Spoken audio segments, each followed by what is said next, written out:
So, welcome everyone to the Embodied Dialogue podcast. My name is Seth Dellinger, and I'm here today with Dan Clurman.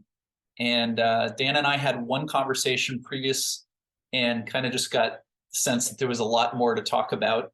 But we have some things in common. We're both Felding Christ practitioners. Dan's been doing this longer than I have, and he's also a meditation teacher and has put a lot of work along with his wife, Mudita Nisker, in teaching communication. And I myself am involved in a relational practice called the Art of Circling. And in our previous conversation, we also talked a lot about space and spatial awareness. So there's a whole bunch of stuff we could talk about, and we're going to kind of be free form. But Dan, I just want to welcome you. And also, if there's anything else you'd like to add, just to introduce yourself to people listening. No, thanks for having me in this conversation. Yeah, no, I think you covered it. I tend to divide my work life between Feldenkrais and communication work, communication that's interpersonal communication skills, and also often team or organizational communication skills, both. We've been doing that for over 35 years, and my wife and I just published a book about 6 months ago that details our whole method. It's called Let's Talk. Yeah, and we'll make sure to yeah we'll make sure to put that information in below in the show notes. And you also frequently teach meditation retreats or retreats that involve meditation and Feldenkrais. And I think you have a retreat coming up as well. Yeah, in March. We can put that information up too. Yes, over the years, I've been doing that for, I guess, almost close to 20 years now at different retreat centers. And that's just become a natural evolution of being very involved with meditation and spiritual inquiry, Yeah.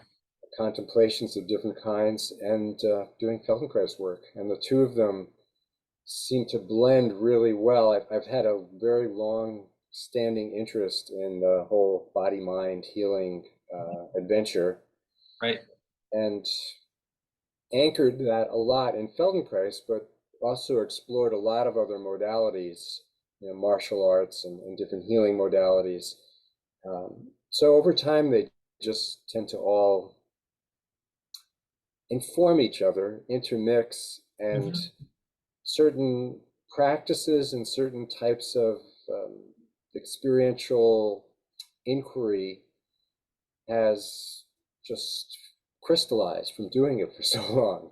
Right, right. It strikes me that you just seem like a person who's profoundly curious about the experience of being alive. And then, of course, along the way, you discovered these different paths. And can you give us what would be an appropriate sort of starting point? Like, do you remember as a child having particular interests that began this, or what's the kind of, where do you start the story? Such a good question. I do remember as a child being very curious about who I was. I mean, that has been a virtual who I am. That's been a very ongoing inquiry. It's funny to bring that up and talk about that as a launching point, but of course, that is a very natural launching point into all this. Yeah, when I was young, I was very intensely curious about that. I lived when I was growing up close to nature in a very woodsy area in the East Coast. And I remember spending a lot of time out in the woods myself, walking, being in nature, and having that sense of contemplating my part in the whole thing. Uh-huh. So that was very, that activated a lot. And then also I've had a very long interest in poetry from when I was quite young. And that was another great form of attuning to all kinds of ways of being through poetry, and still is. Mm. And then I've been very interested in the body approach, I started studying judo when I was young. I just happened, my mother thought I might be interested in it, and I think from when I was age 7 or 8, there was somebody who had started, was very new at the time, judo for kids. Mm, And I started doing that, and I just kept doing it for a long time and loved that approach. mhm, So all of that activated these potentials for that inquiry.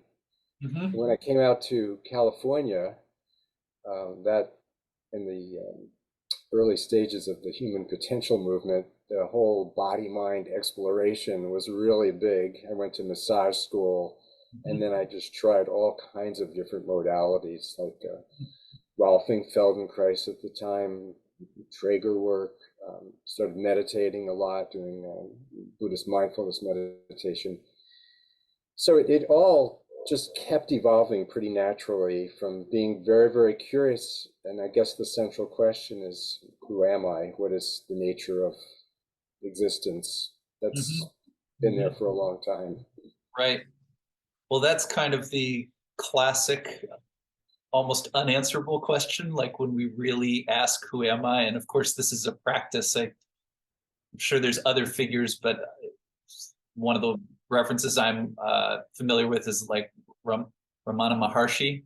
And he Yeah, would tell people just sit and ask, who am I? And then whatever answer you get, just put it aside and ask again. But there's a way that it's a kind of, I've tried that practice, and there's a kind of a stripping away of, you know, more superficial, like, sure, I can identify my, those are my parents, I'm their son, this is my name, this is my profession. But when you kind of put those things aside and you keep going down, down, down, you get to this question of being. And of course, being is a total mystery.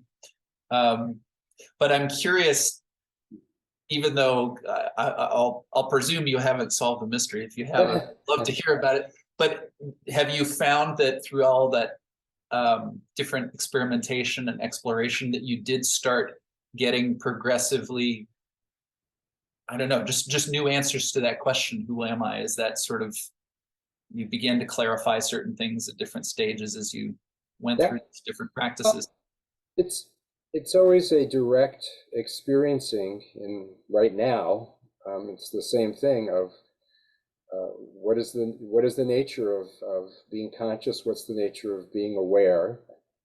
There's all kinds of ways we qualify that, with labels. I am this, that, just kind of what you mentioned, the different roles we have. But then there's this sense of I don't know what you want to call it, simply being here. People attach all kinds of labels to that, like presence or consciousness, but there is a sense that we are, Mhm. and in that simplicity, uh, that's a direct knowing. You don't have to go very Yeah, far to know that you simply are. Beyond yeah, all the qualifications, you are. yeah. And everyone shares in that. Everyone is existing in that sense. And what that is very open-ended.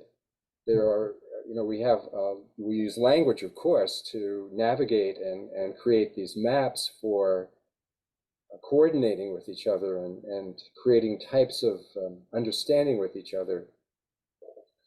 But that doesn't limit that fundamental sense of openness of being whoever we are or whatever we are, that sense of beingness.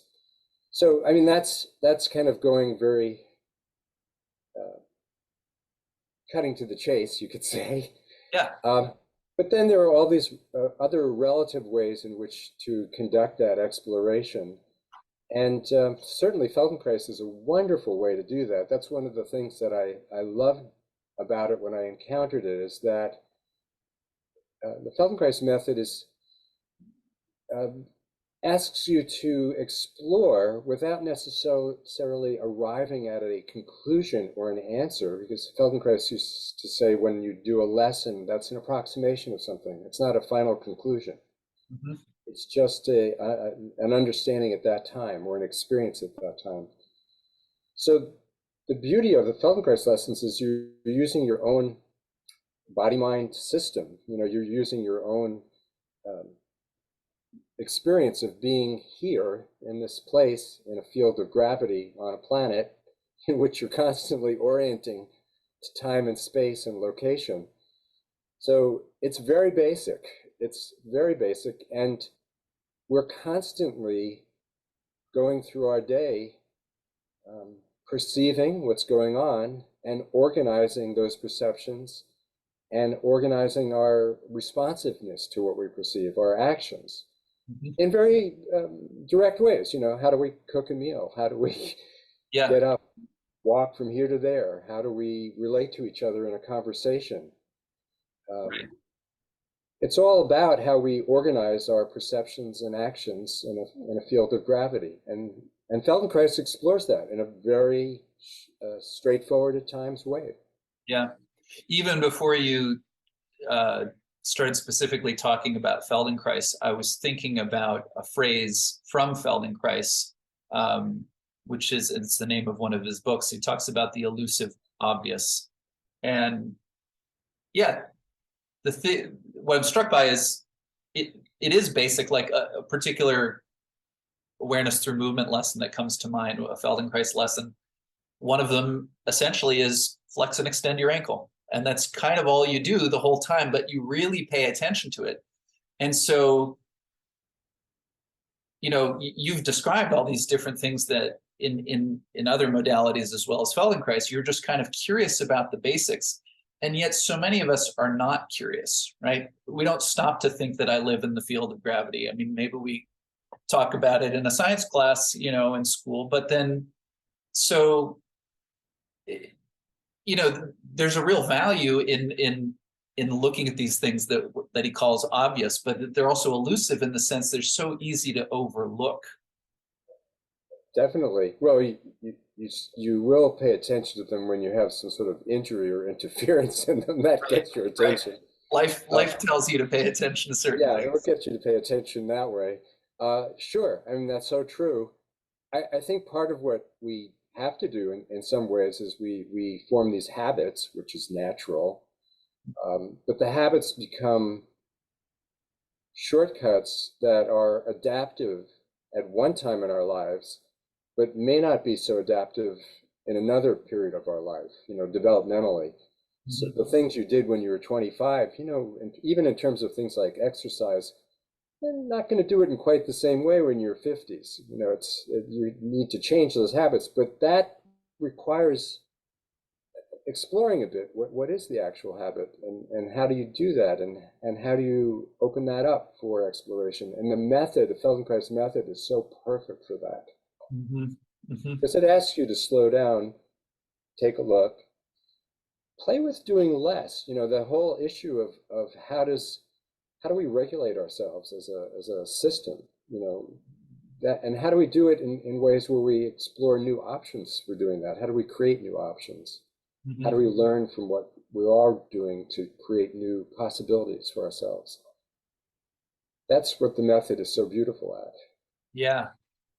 So when I think about you as a young person doing judo, walking in the woods, your curiosity about poetry, it's easy for me to imagine that you encounter the Feldenkrais method, and, you just see what it opens up and you get into it.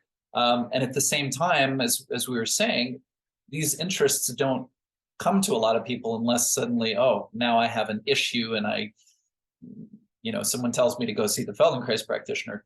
But I'm curious, and at some point maybe we can map out a little of where the different things you do come together in different ways. But I guess I'm thinking of that time that you were describing when you go out to California and you're exploring all kinds of things, and it sounds exciting, like it was in the air a little bit, and others were doing it too, and so there must have been a whole just an exchange of views, and yes, other people around me yeah. But what was when you began, and I don't know what was the particular thing you began to teach first, but when you began to get into teaching, what was your experience with people maybe who, I imagine some of them were curious and they came to you, but maybe others sort of needed to learn how to be curious? Like, what's your experience with that been, bringing Right. people into, hey, let's look at these things that are, as you say, so basic, and yet there's so much more than most people realize to Yes. cover. Well, one of the things that uh, propelled me into Feldenkrais was I had a bad back injury, Mhm. and I had studied it before, but I hadn't gravitated to it. But then when I had this injury, then I really got into it because I saw, along with physical therapy and other things, it was a way to actually heal it and understand it at another level what was going on. So I think um, I started out doing massage early on, and that was one of the ways, and also through martial arts, that was one of the ways that I could see how people could become curious about themselves, because it was just initially more like the stress of carrying overuse. In Feldenkrais, they say overuse, too much, Mhm. and not knowing how to regulate that brought people to wanting to take a look. And then with doing teaching Feldenkrais, often it was people who were trying to deal with injuries or pain. Mhm. And I've worked with older people my whole life. That was another interest. I was very interested in gerontology from my early 20s all the way through.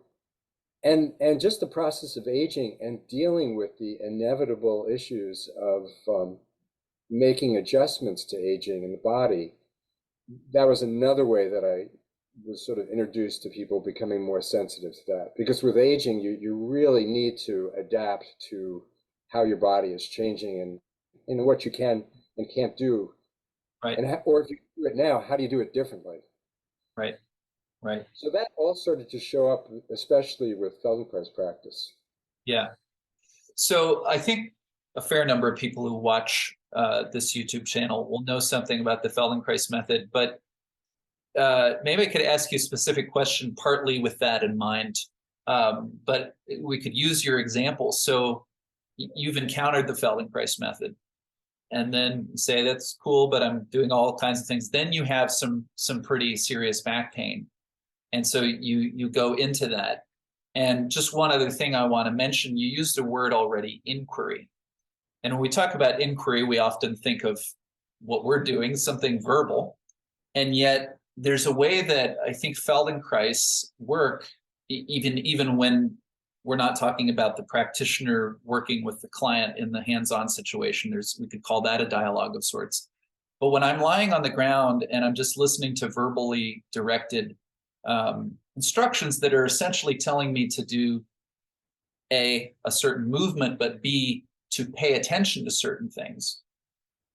And I'm walking into the classroom with pain, which, as you explained it, pain isn't necessarily something that generates curiosity. But so I wonder what your process was like in those early days, because I'm imagining that, in a sense, you were lying on the floor with back pain, learning to get curious about yourself, and that actually, I'm predicting, but Yes. that created a shift in the pain, even, and Oh your yeah, experience. yeah. Well, as you know, one of the big things about Feldenkrais awareness through movement lessons is how do you move in a way which is in a size of movement or a scale of effort which um, doesn't amplify the pain or discomfort, which actually works for the level of discomfort where you're not increasing it. In fact, you're finding a zone of movement where you can, with some greater ease, do a movement and feel like, okay, that's realistic for me to do. I can, within this zone and with this amount of effort and at this speed, this pace, I can do this movement. So just finding that is such an interesting process, because one of the ways we injure ourselves is we do too much, or we overdo it too quickly, or a lot of ways. I mean, there's, of course, injury that's just happens from an accident. But that whole issue of, for many people, they've never looked at that. Like, okay, how do I start to turn and look to the left or to the right before I actually engage that pain that I was experiencing in my neck? Where's the zone of movement that is doable, that's realistic, where I could actually play with the rotation and I'm not triggering myself? Mhm. That's an amazing inquiry to have. Um, for many people, the idea that it could be, like a fraction of an inch, that would seem weird. Like, I never would have thought of it that way. But when you have permission to explore in that way, and that's one of the beautiful things about awareness through movement lessons, is you have complete permission to explore and find experientially how can you move in a way where you don't trigger yourself as much. Mhm. That's an amazing opportunity for people because they don't necessarily get that. I mean, sometimes they do, but not always during rehab. Rehab might consist more of straight ahead strengthening, Yeah, which is useful for sure, but it may not include that more neuromuscular component of how much is enough. right, right. Yeah, and I think that also the other big obstacle for a lot of people is I have back pain and I want it to go away, like preferably within the next 10 minutes, you know? And so the idea that I'm going to move this glacial speed and do these minuscule things in the beginning, I think there's a leap of faith that's necessary. And for some people, they don't get it and they just go elsewhere because they're looking for something that kind of just feels more solution oriented, you know. Um, and this might be jumping ahead a little bit, but you know, you have plenty of experience working with people on communication and dialogue, and what does it mean to give the person I'm with the sense that they're being paid attention to and that I care about Yeah. what they have to say and all the rest. And in my own experience of getting into this area of work, it's made me look back on the Feldenkrais method in a new way. It's like, oh, you know, if you'll permit me to sort of use the metaphor of I have a relationship to myself as if there are two characters, there's a way I can move my body as if I'm basically ignoring the body that I'm moving. I'm not asking it if it feels comfortable. I'm just making demands of it the same way I might, you know, talk to you and just try to extract the information out of you rather than really relate to you. Right. You're not as attuned to listening Mm-hmm. to the qualities that are presenting themselves. It's like if you think of the body, that's why I always think of it as a body mind system, Mm-hmm. and that we have these executive functions that help us regulate that are nested into that system, you could say. And the way a system works, it's always feeding back information upon itself as part of the way it regulates itself. The different parts of the system are basically sharing information in a highly interdependent way as a way to keep adjusting the totality of the system to what's going on in parts of the system. That's the Feldenkrais method. That's what you do in the Feldenkrais method. So that whole way of listening and and it's very much like communication. In communication, there has to be talking and there needs to be listening. If nobody's listening, there's no conversation. Right. So with learning to listen to the whole system and how the different I like to use the word regions of the system, or you could say parts, but really it's more like regional. Um, how these different voices of our whole system are speaking to each other, to use that metaphor. That's something that again we're not as attuned to. When something happens, it gets our attention where we do have pain, and it's like, oh, pay attention. And then that listening process can start to open up. And I think, one of the challenges people often come to is when they have pain is to say, I want to get rid of it, which you can temporarily do in different ways, or there's many, many ways, the Feldenkrais is just one of many ways. Mm-hmm. But often what we do is we physically try to use the same habit to get rid of it that got us into it, Mhm. because we're organized that way. So changing that habit requires really just slowing it down a lot and opening up and noticing, well, how do I get myself into this thing? How do I organize into it? Mhm. And then the beauty of the Feldenkrais method is that whole issue of reversibility. How do I get out of this thing? The path into something, and then equally important is the path out of it. And that's what lessons start to reveal. Yeah, do you want to just take another minute to give a little more detail for someone who might not instantly know what you mean by Sure, on that reversibility? point, it's like very simple things like, some clients I have, say, some older people, reaching for a cabinet, you get this shoulder pain. It's sort of like right there, just right away, or gardening. So, when I'm working with them, I say, well, show me how you reach for a cabinet. Let's pretend you're opening it and taking out the glass, and they'll be there in a second, and you can see how certain parts of the body are not coordinating with other parts of the body. It's like you're reaching, but your your chest on the right side, it's not rotating with the movement. So it's not going like that. It's like the reach is there, but then the pull against this area that's not involved for whatever reasons. So there's a straining and there's an immediate triggering of the pain in the shoulder. We do a lesson. What's it like to reach much, much less? And as you reach, let the right side of your body follow into the movement of your hand and arm. And then what's it like to come back together? Mhm. And is there a zone of movement where you don't go all the way, but you just practice making that movement of reaching and rotating very lightly and coming back? You let that be as smooth and light and easy as possible. Mhm. And that improvement almost immediately has an echo effect into the rest of the system. Right, That's typical of an awareness and movement lesson, would be playing with something like that. right.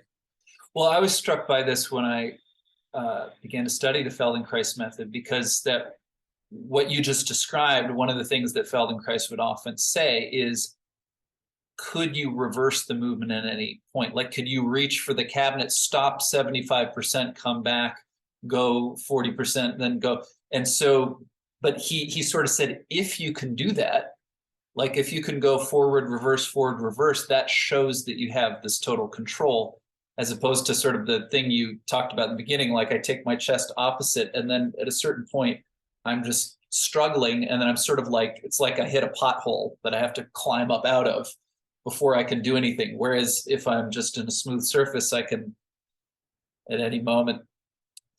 You're at odds with yourself. Once you've partitioned regions and they're not cooperating, they're not talking with each other, then you feel like you're in fractions, you're in fragments rather Right, with yourself. Yeah. And that reversibility is so key. right. If you can introduce reversibility, because we know how to get into something pretty quickly. Our habits take us there, Mhm. but we're not as familiar with reversing out of the organization. Yeah, yeah. So I wanted to bring in your communication work. And as I've sort of alluded to already, I often see parallels. Um, Mm. and so I imagine if we do the thing in a conversation that we call putting your foot in your mouth, that's like, that's not reversible. Like, oh, I said that, and now I'm in this situation. But not necessarily putting Feldenkrais aside, but just to sort of fill in more of your story. Where did the work around communication begin? And would you agree about these parallels? Like, is it another form? Because I mean, one thing is obvious. I'm talking to you. That's more to pay attention to than I'm lying on the floor paying attention to my body and movement. This is a more complex system. This conversation. Sure. Sure, we're still orienting in space and gravity, and we're still using a lot of nonverbal signaling Mhm. as part of our verbal signaling and communication. So we are, in a certain sense, um, developing rapport or calibrating to each other in a certain way that enhances our mutual understanding through the back and forth with each other. The alternation of what we call in our work loop communication, where we're picking up on the nuances of how we're affecting each other and making adjustments in how we respond to each other. You know, you say something, it affects me, that changes what I say next. I say something, it affects you. You say something, it affects me. And we go back and forth, creating this emerging shared meaning through this system that we create together. So it's very parallel to our own body-mind system in the sense that we're always in communication with the whole body-mind system in certain ways. And we're making adjustments in, you know, in terms of our seating posture, in terms of how we get comfortable, how we orient to the things we say, how we express our excitement to each other, how we roll back that excitement. So the communication aspect is very similar to the communication of our own body-mind system as well. I mean, the difference is it can get to a different level of complexity in the way that we use language. We do this in awareness and movement, but you know, in our communication, we talk about using language in several different ways. One of them is more instrumental to get things done, to coordinate. It's like, where do I have to meet you, and what time, and who's going to be there, and what do I bring? And you know, we use communication to further certain tasks and coordination with each other. And that's key, obviously, to be clear and accurate in ways with that. But the other way we use communication is evocatively. You know, we'll use metaphors in sometimes pretty original ways to conjure up a possibility that might not have existed there before. You know, it's like you see that with poetry, obviously. Yeah. But with inspiration, you know, leaders do that with their storytelling and speeches. Right. So Guy Sengstock, who created the art of circling, which I've been studying, he often says a conversation can change your life, you know, and most conversations don't, right? But if you sort of take that as a starting point, it's like, well, what are the elements of a conversation that could do that? And in my experience, another one of the parallels is it's often just like, so another level in addition to the fact that there's two of us and the system is more complex, is what I'm feeling, I'm saying it out loud. And so I might have a really clear feeling, but when I try to put it into words so you'll know what I'm feeling, I could really flub it, right? And then that could, like in terms of I say something and you feel so, like, but then I could feel something clearly, and then when I go to speak, I'm rapidly feeling something else because that's not what I meant. And Yes. now you think I think this and I don't, but now you're talking to me as if I do. And so for you, it could be for you that that as you talk about something, just articulating it is helping you actually to discover and put into some sort of form what it is that you're trying to express. And that's that goes to the improvisational nature of conversation and speech, is that a lot of times we don't know where we're going. I mean, that's part of the beauty of the whole dialogue process, is we're evoking things in each other. We're activating these potential ideas through language and expressiveness and all of that. And we're going to discover what comes out of this through the playfulness of our conversation. And it's so true. As we improvise and play in the conversation, that could change our lives. mm-hmm. And a lot of times it does. Yeah. And yeah, I would say that for most of us, improvisation and play is not how we typically think of conversation. I think that instrumental, I mean, as I say this, like flashing into my head are some very playful people I know in my life, or people who have a sense of humor. But I, I, what I feel right now, again, my interest is more recent in kind of looking at communication as, sure, I do that all the time, but there's an art to it. There's things that are really basic that I could pay more attention to, and then suddenly there's all this nuance I didn't know about. But it really feels like we're in a world where communication is frankly getting worse. That this is it really feels like, in addition to what I'm getting for myself, as I look around, I get this sense of calling, which is why for me, everything we've talked about with Feldenkrais that was so important. Then when I discovered that, building awareness of dialogue, and how it unfolds, it feels really necessary to me. And I'm curious with you. You've been doing this for a couple decades, but you also teach communication in a forum like Spirit Rock, where people are doing all kinds of awareness. But I think your typical meditation retreat, doesn't involve that, and so you bring that in. I'm curious about your experience of the value of doing this work, and how it changes The people's value lives. of teaching communication as well. Yeah, well, yes, in our society, well, you can see there's so much polarization. There's a lot of quick stereotyping of, positional stereotyping and labeling that goes on.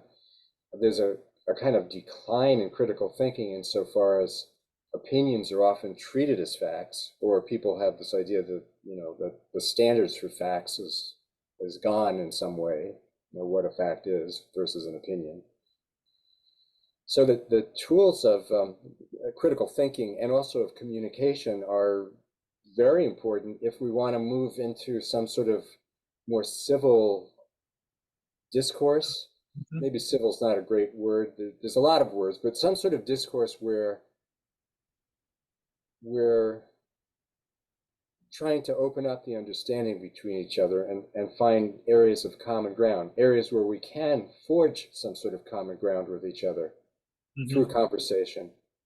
And that's become more difficult, partly through the use of social media and the ability to just to spread things in a more anonymous way and to communicate a lot of information that is not true. That we're dealing with a kind of complication from all this technology that's entered into the conversations we have. Mm-hmm. So that emphasis of some sort of education around communication is really important, Yeah. and it's very challenging. Yeah. Just when you're speaking just now about this topic, like, I noticed this feeling of playfulness starts to like seep away, and I'm like, oh, let's bring it back. But that in fact seems like part of the work. And I want to just keep sort of riffing on some of the parallels, but it strikes me that, like, I can feel stuck in my body because of a habit, and then there's also these stuckness that happens in a relationship. Like, you always say that, and then I always respond like this. Um, and yet you've worked with people who are in real conflict. So what are some of the things that that you begin to offer? Where are some of the places that you ask people to bring their awareness when communication feels really stuck? Well, there's basic kinds of principles, you could say, in communication, and this is not necessarily an easy thing to do, because in the same ways we have physical habits, we have kind of psychological habits. A lot of it's based on beliefs that we identify with as who we are. It's not just that I'm thinking this thought. It's like this thought is me. It's part of my identity. I am X. I am Y. We identify with our thinking. Very challenging to you experience a firm sense of security in some ways in having or identifying with certain beliefs or positions to challenge those things introduces a kind of dissonance, a psychological dissonance. It's like, well, if that isn't true, then who am I, or what would my life be if I had to question that? So the process of opening up to think about your own beliefs in conversations, which almost inevitably comes up in dialogues where you're trying to develop a mutual understanding, say with someone who has very different beliefs than you, um, that can be quite challenging, and it's triggering emotionally. And so the skills of part of the conversational skills is, first of all, when you get triggered, just simply noticing that and noticing how that's affecting your ability to have a conversation where you're still able to listen to what somebody's saying and consider it, versus now I'm emotionally triggered by something and I'm in this fight or flight response where it's like I'm gonna define or be defined, or I'm gonna have to dig in some way, and I'm not even open to thinking about or considering other points of view as much anymore. But just simply noticing when that's happening, you see that, with couples, for example, and realizing, okay, wait a minute, maybe I need to calm myself down before I carry this conversation forward and say a lot of things that I'm probably going to have to just clean up later anyway, because they were coming out of a more reactive space than a thoughtful space. To sort of draw a little parallel what we talked, it's like as soon as I'm triggered, nothing's reversible. Well, it's much harder to reverse. It's much harder. You can calm down, but Yeah. the recognition that of that triggeredness is an important aspect, because it'll affect my ability to listen, and it'll also affect what I'm going to say and whether what I'm going to say is really useful in this situation. Is it? And that brings up that whole issue of even knowing when to talk versus realizing when restraint is going to be actually more useful. You could say a lot of things. People often say, well, I'm going to have to say what's true. But from a more Buddhist right speech perspective, it's not only what's true, but is it useful in this situation to bring this up now at this time from this triggered sensibility, you could Yeah. say.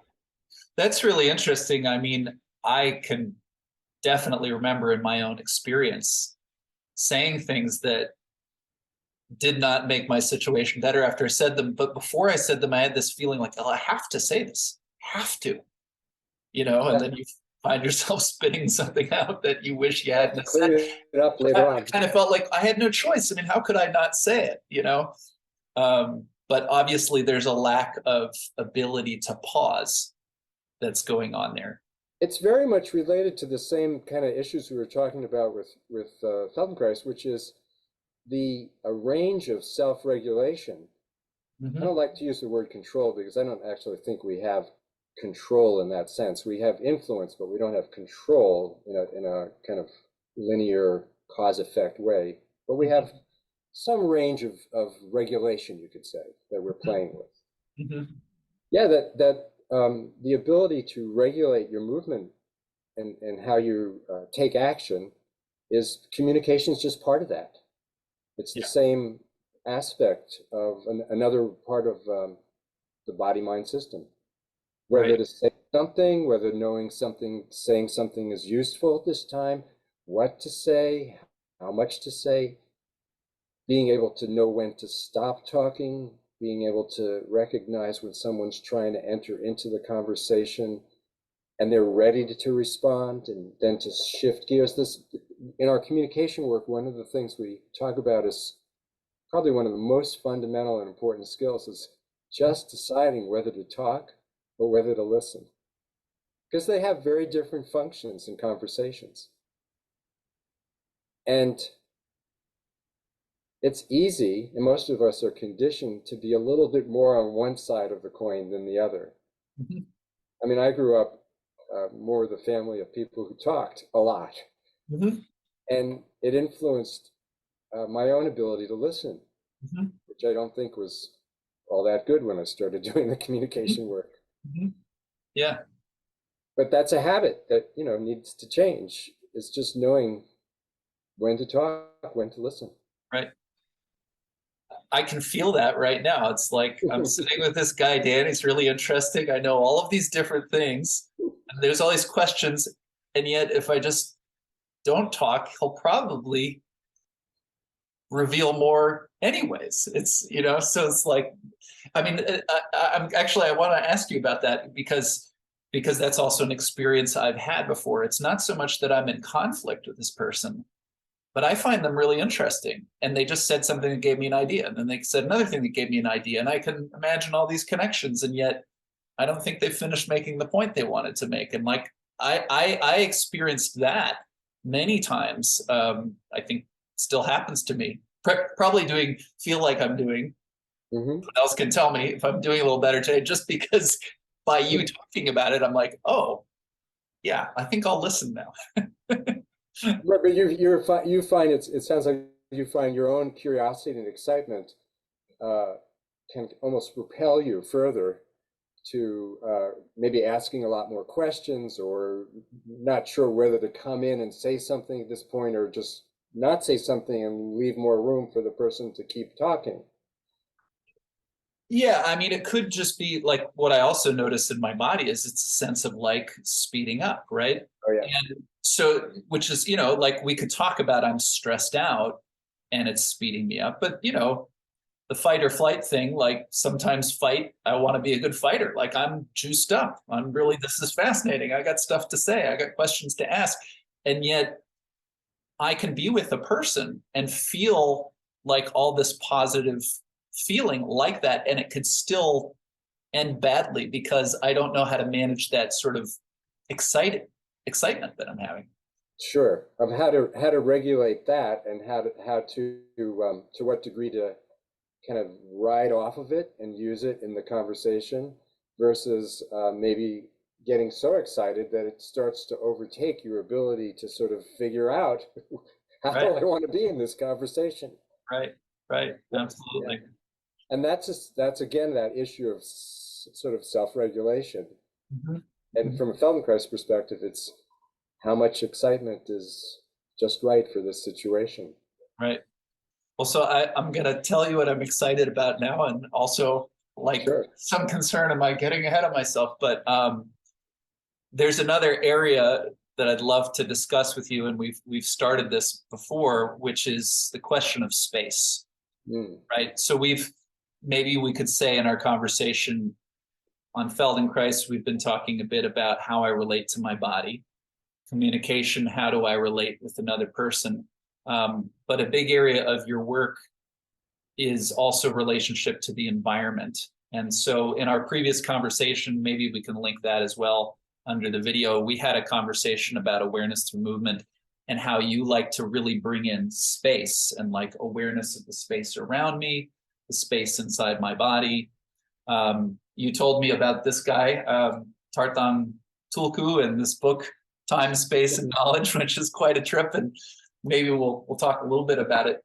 But also the connection I was making when we were just talking about self-regulation is there is a feeling if I'm triggered or I'm overexcited, I feel like boxed in, like I don't have space or I don't have choice or time is moving faster. And Mm. so just from speaking from my own experience, what I found really amazing about starting to pay attention to space, because it's another example at first, it's like, yeah, there's space. So Yes. what? I already knew that. Like, why would I spend a lot of time thinking about that? But when you begin to explore the experience of space, we use that word, I feel spacious. There's an emotional thing that comes up. Um, so anyway, you have some PowerPoints. I don't know if you want to show those, but Sure, sure. um, Yeah. Well, and just the idea of space as another important element in not only the body aspect, but it's another important element in communication. Just to draw the parallel before even going there, yeah, is that in some ways, the activity of listening is very much like it's related to the sense of space, and that listening is a kind of openness, or you could say a welcoming, It's characterized by a lack of content Yeah. and an openness to content, to what people say. So it gives people, metaphorically, you could say, a space in which to be perceived. Yeah. Yeah. No, sometimes I think of like an orchestral score and everyone's playing and then there's this section where the violins just have rest and you can really hear the horns. And the horns don't have to play loudly in this section because it's so that space up there is affording this other thing. So like space and silence would seem to be almost like two sides of the same coin. Sure, sure. And one of the things that, from a meditative point of view, is the contemplation of space, is that space allows for the presence of things in a very simple way. Your musical metaphor is it's like if there weren't silence, you wouldn't be able to have the appearance of the music. Mhm. Mhm. If there weren't space in a room, for example, you wouldn't be able to have the presence of what's in that room. Mhm. Mhm. If there weren't space in the conversation, then there wouldn't be that opportunity to hear the different aspects of the conversation, Right. or Right. silence in the conversation. I mean, Right. space and silence are very metaphorically similar in that way. So Right. yeah, so I could share a little bit of a PowerPoint if that's. Yeah, I just wanted to kind of make a bridge for Yeah. that because space is something that Feldenkrais talked about, but you emphasize it maybe more than some Feldenkrais practitioners. You have a particular interest in space. And yeah, you had this presentation. So please go ahead if you'd like to share. Partly triggered by that interest in time, space, and knowledge.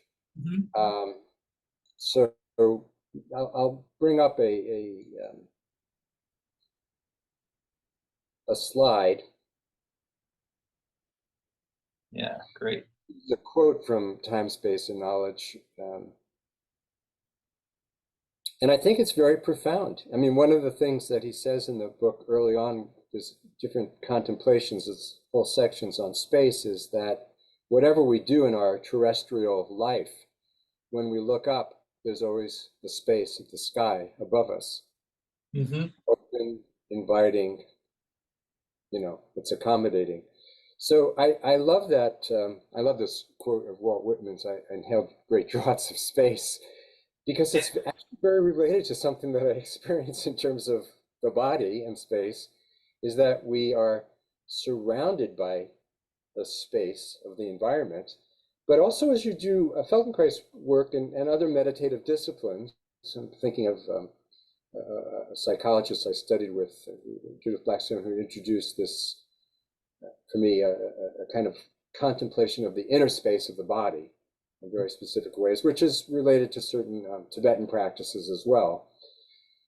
Um, you begin to see that the space of the body is there, that that we often assume the body as a kind of dense object. But in meditation and in certain Feldenkrais lessons, you begin to notice there's actually quite a bit more openness or space to the body. I call it sort of dimensionality to the body than initially goes with our assumption that it's just this tight, condensed object. Yeah. And people often will do a lesson and say, wow, I just feel a kind of openness and space between my shoulders. Right, right. Could I just briefly, because I have that book here, and I have a quote that's sort of he's talking about the same thing in the negative, but this is Tartan Tulku, and I think it also connects some of what we've been talking about early in the book. But he says, at times it seems we wander in a labyrinth of formalities and impervious surfaces. We lose appreciation of the natural presence and flow of communication and of the space which pervades all our artificial barriers. That certainly that summarizes it Proper pretty well. experience of space. Yep, Yeah, yep, please go ahead with your. sure. So I love this image though, because it's really like the outer space and the inner space are connected through the breath. Mhm. The breath is always regulating that sense of dimensionality as we expand, as we inhale, and contract as we exhale. and we're relating to the outer space. So just to say that the qualities of space, when we're contemplating them, the experience of space is primary. We often overlook it because it's the elusive obvious. It's so much a part of our lives that we just think of space as a kind of dead nothing that we fill with stuff, but it actually has a very generative quality. It accommodates all appearances and objects, and it doesn't have any boundaries. And so that's quite remarkable when you actually just contemplate that, because we live in a world which seems to have so many boundaries and so many obstructions that we bump up against. But space introduces another aspect, another element. And as I mentioned before, that when you're contemplating the space element in an awareness movement lesson, it tends to enhance the sense of openness and ease even further, just by putting the attention on it. Yeah. In this book, so Tarthang Tulku's book has all kinds of exercises, but and some of them we've discussed, they can be challenging to get into, but one of the basic ones is sort of like, if I'm walking down the street and there's buildings on both sides of me, to realize that actually space is still infinite, even though it feels like a narrow corridor because I can't see over the top of that building. Like even the concrete, the solid concrete is taking up space. And there's a way, as I understand, he's sort of suggesting it could feel like you're at the edge of the ocean, even when you're literally surrounded by physical objects. So he's sort of asking you to almost tear down the perceptual sense of, anyway, it's a fascinating thing. Not all at once, because that would be that's really hard. Challenging. Yes, that's challenging. But here's this is an example of a friend of mine who gazing out into space, and this is just a simple meditative practice called sky gazing, where you just look out at the sky for periods of time and have a sense of inhaling the openness of the sky and letting it pervade the whole body. You know, it's simple to do. It's not a complex thing, and you just let the openness of space in the sky affect you.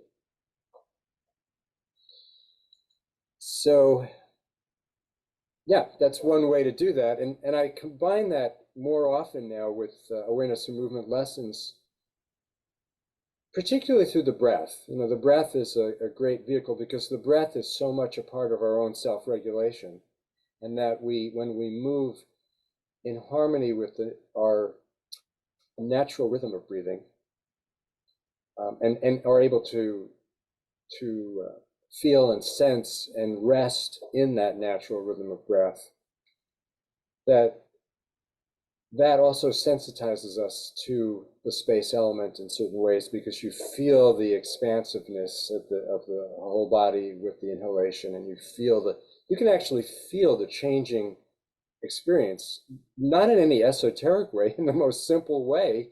Right. You put your hands on your ribs, you'll feel your torso expanding, and you'll feel it contracting, and you'll feel other parts of your body moving in sync with the breath, opening up and then shifting and changing.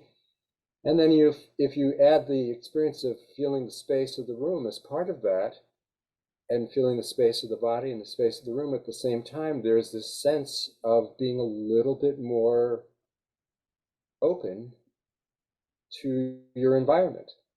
Not in any esoteric way, in a very simple way. It's the same experience people have when they're in nature, and they just open to nature, and they just feel the openness of nature. Yeah, absolutely. One of the ways that I've sort of combined its different things that we're talking about is by doing a workshop out in the park. Have one coming up soon. It's called the musicality of being. And that's another metaphor. We used it before a little bit, but just the sense that, and I had this experience last time I talked to you, but when you were speaking just now and I was listening to you, I got that sense of, it's pretty basic. I can feel it, but also this movement is rhythmic. Yes. right? And so then if there's a car driving outside my window, vroom, and I'm going like this, and another one, vroom, there's like two rhythms here. And that also gives me a sense of connection, which I use that word musicality. And when we're in the park, we combine these things. We'll do something meditative or maybe reminiscent of Felding Christ. So I don't ask people to lie down on the grass and do Felding Christ lessons and get their clothes all dirty, but bringing more attention to the body. And then we're walking down the trail and we're having conversations where we're employing some of the elements of communication practice. Just to bring this in, because I'm sure this is a piece of, I imagine, maybe you can tell me, but in the communication work, one of the things that I was introduced to by Guy is also just that we say things that we don't typically say, and that will give the other person a sense of orientation. Like if you say something I find interesting, I could just think to myself, well, that's interesting. Or I could say, Dan, that was really interesting. And then we would, again, it seems obvious, but that's like sharing my impact. And then you're like, oh, that's how it felt for him to hear what I said. And it's like I've given you more of a sense of my insides, and I've used speech to bring them out and put them. So just to finish the story in the park, we're walking through the park and we're sort of like observing things that we're seeing and telling each other how we feel. And then like that person just said something about, the sound of the water, it brings my attention to the water. And but is that something that you've played with too? Like what are you revealing to the person you're with? Sure, sure. Well, you have so many things you could talk about, right? Right. It's Yeah. a conversation. So just even noticing what's signaling you as something that you want to take as a direction is Mhm. that in itself is pretty amazing and fascinating because there's so many potential directions. And then that whole range of expressiveness, how do I want to express this? How do I want to sort of report on my experience, or how do I want to put it into some sort of um, language or form or animation? All of that is part of how we are mutually affecting each other.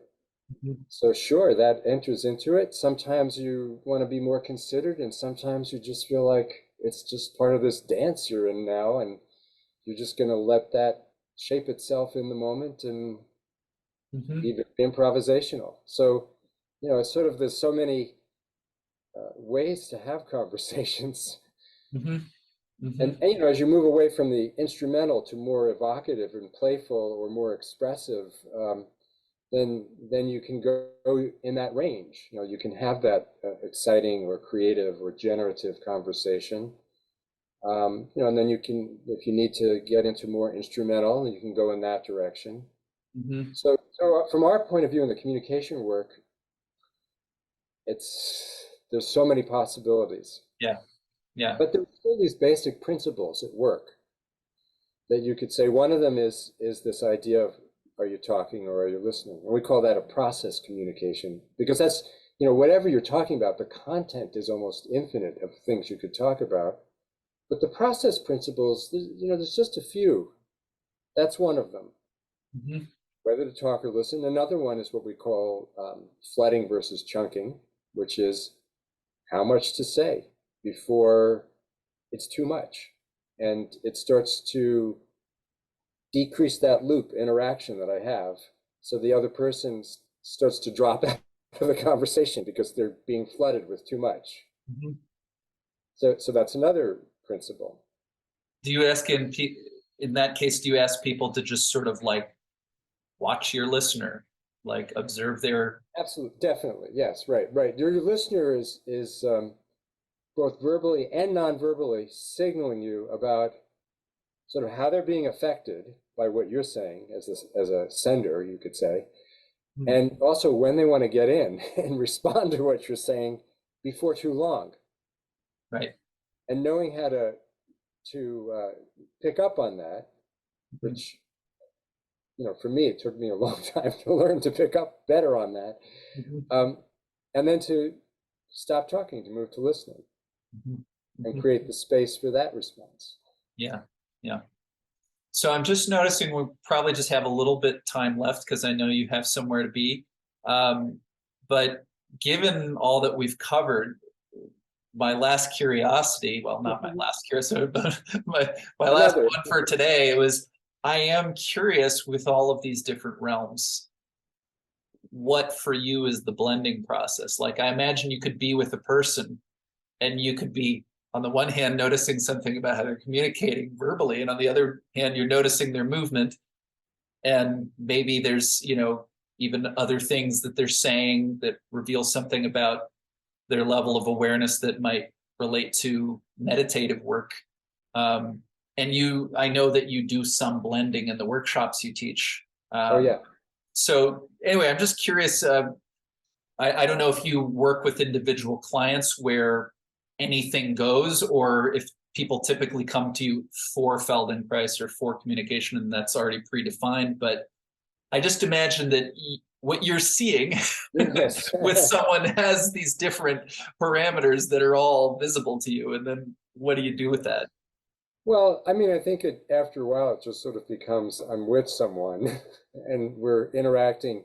You know, it could be Feldenkrais, it could be communication, but I'm not going to ignore, I don't partition it very much because in some ways, everything is communication. You cannot not communicate. I mean, it's whether you do something, whether you don't do something, it's all communication in that sense. We're in that ocean together.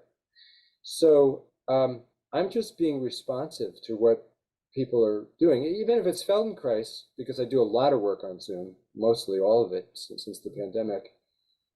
I'm still really having to be in a conversation.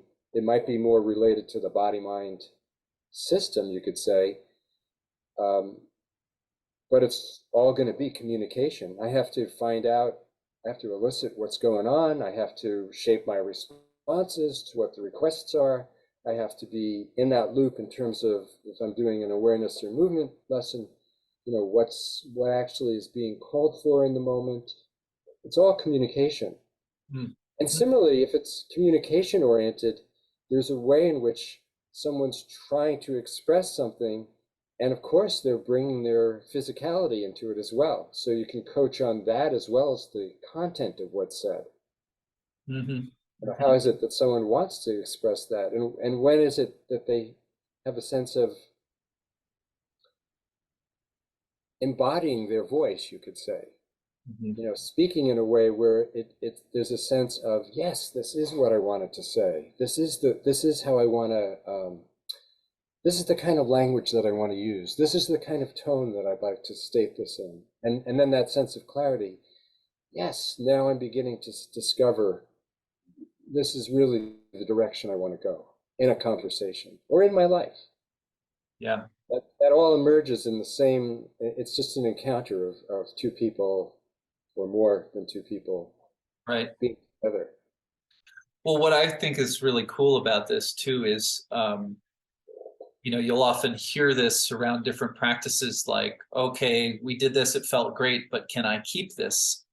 You know, Mm-hmm. and people often want to know that they can keep it. But I mean, unfortunately, I think the answer is, well, if you continuously practice.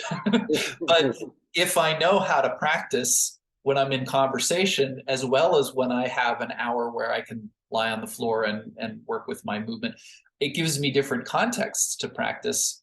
And life can become more of a practice in that sense. Not to say that I don't also want to practice, don't be so serious, let's be playful for a while, but I think that the reality is there's so much going on, and especially in today's world, that it's like it really behooves me to bring as much awareness as I can all day long, to the extent that my attention will do so. To the extent we can, sure. I mean, we're very conditioned creatures and, Yeah. very living out our habits, partly by necessity, of course. I think, it's a great question in terms of what to do with practices. I have come more to the Feldenkrais, I guess you could call it even solution-oriented approach, which is often if you just do one little thing differently, that can be enough to add a drop in the bucket of the whole constellation. Yeah. And it's amazing, it's amazing how that works. You can see it with Feldenkrais. It's like one little thing differently. It's like maybe as you turn and look to the left, this time, just simply let your eyes go with the movement. So you're looking into the direction. Or maybe just feel your ribs first before you turn, and then let your head notice how that affects it. Yeah. That's all. That's enough. Just bring that one little thing in so it doesn't get complicated. Or, with communication, just notice, is it time to talk or is it time to listen? If you just do that one little thing, that could change the entire dynamic of the conversation. Yeah. So I like to keep it really simple. Yeah, that seems like good advice. And Well, the other thing, yeah. of course, is sort of that as you experience changes that come about through the inquiry, Mhm. and you experience more expansiveness or more joy or more clarity or whatever it might be, or comfort physically, those things tend to promote more interest and curiosity to keep going and opening up that direction. Yeah. Yeah. Cool. So we're going to wrap up, but before we go, I know you have a retreat coming up, and I wonder if you'd like to say something about that. And I imagine there'll be some blending of different practices as part of that retreat. Definitely, that retreat will blend a lot of the things we've talked about. It'll blend the classic awareness or movement lessons. It'll blend these space contemplations, inner body space, space of the environment contemplations. It'll introduce this um, method of opening up the whole body-mind communication system through a process I call somatic inquiry, which we didn't get into today, but is basically tapping into the resources of the body and how they signal each other and want to help each other. Hmm. And I'll be doing that on Zoom. It's through a group called Natural Dharma Fellowship, NDF. Wonderwell. On my website, which is feldenkrais-method-guide.com, there's a events page that has information about my weekly classes, which I do on Zoom on Tuesdays usually. And also it has information about the retreat as well and how to register for it. So that'll be in March 10th, I believe it is. Cool. Yeah, and we'll put all of that under the description of this video so people can just find it right away. Yeah, so there's a lot of ways if you want to explore the work more. I'm always happy to do that. And of course, there's our communication website, which I'll put up. Let's Talk Method has more information. But anyway, it's as ever really fun to talk with you about. Yeah, it was great. And I'll just add, Let's Talk is also the name of a book that you've written Yes, with that's the Mudita, so essential people can guide share. to skillful communication that I did with my wife, Mudita, and that's just going to be coming out soon as an audiobook in the next Oh, 2 weeks. cool. Great. So all of that. Yeah. Well, I feel the same. It was a real pleasure, and I'm sure we could have kept going if we had more time. So maybe we'll come back some point in the future We and can do it always again. do a part two. I mean, Yeah. that'd be fun to do something maybe on somatic inquiry with you. Yeah, cool. Great. Well, have a great rest of your day. And again, thanks so much for coming on the podcast. Thank you, Seth. I totally appreciate having this conversation with you as I did before. It's Yeah, wonderful. so fun. All right, take care. Okay, bye.